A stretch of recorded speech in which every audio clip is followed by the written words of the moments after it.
I definitely see the world differently. I see things much more sparkly, much more beautiful. I really do see the magic in the everyday. I had this quote from Roald Dahl once that said, "Look for the magic around you, because if you don't look, you'll never find it."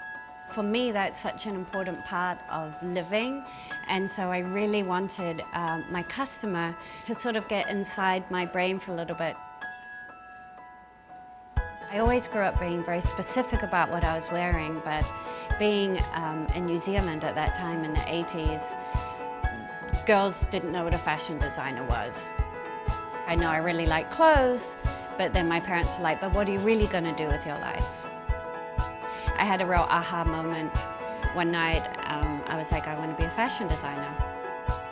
You know, I've been part of New York Fashion Week since the early 90s. One of the most incredible things now with technology, I don't want people to feel like an outsider. I want them to feel like they're part of what's happening in here.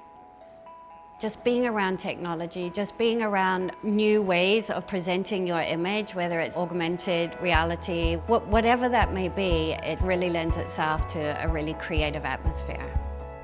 I think it is important to show something that you believe in, and I really believe in having the customer and the designer experience much closer.